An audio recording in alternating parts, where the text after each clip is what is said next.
Well, I went out to, okay, I got my knife cleaned up, polished back up.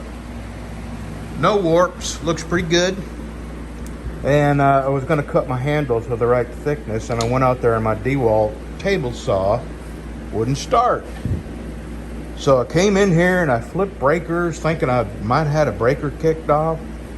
And no, all the breakers were on. So I tried another extension cord and it still didn't work. So I plugged another saw into that extension cord and it worked. So then I knew it was the saw. And I started doing a little bit of pulling it apart. And it's the switch. And the reason I know it's the switch, not the motor, is because see the 4 wires there? I jump started them, hot wired the motor basically. And then I real quick plugged it in and it cranked up. So I got to get a new switch. I'm fixing to Google the number right here. KJD 171, KJD 17 120 volt.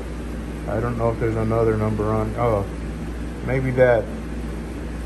I really don't know. I'm just going to Google my saw and see what kind of switch comes up.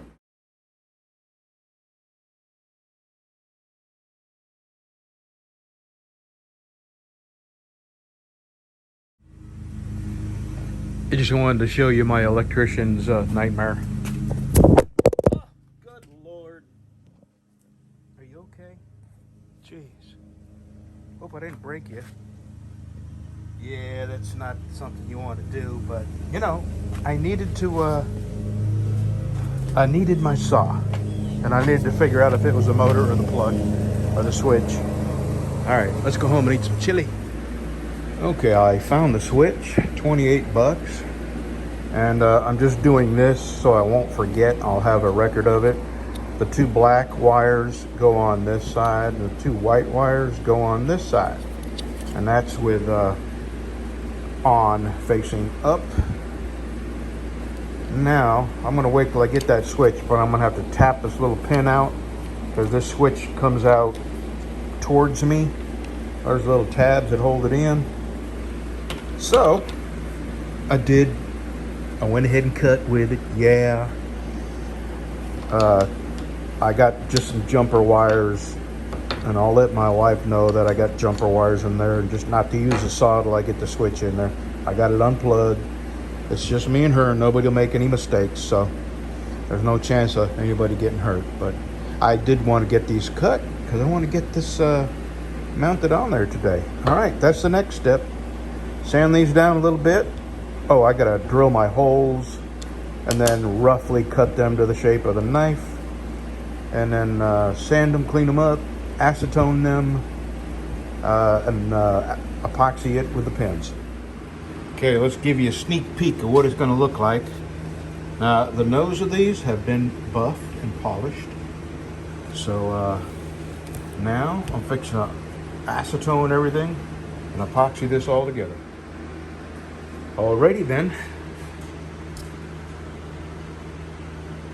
Boy, that is one pretty piece of wood.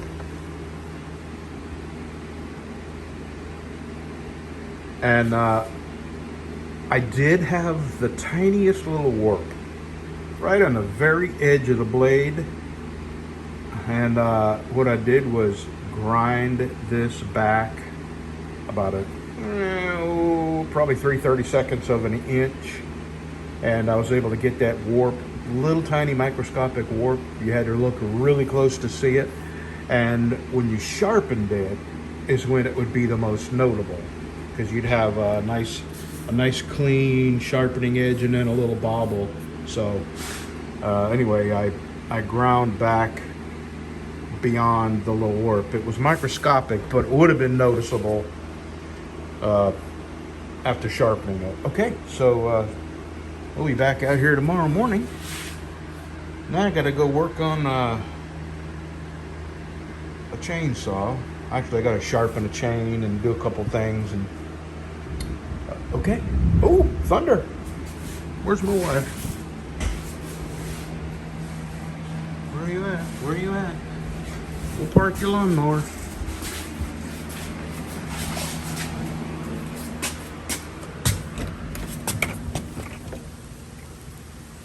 Oh, I guess she went home. Okay, that'll work.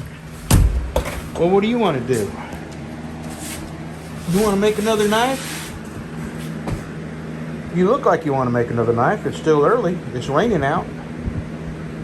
Or, wait a minute. Hear me out. You could take a nap. I could drink a Mountain Dew and watch a little bit of TV. How about that? I think that's a plan.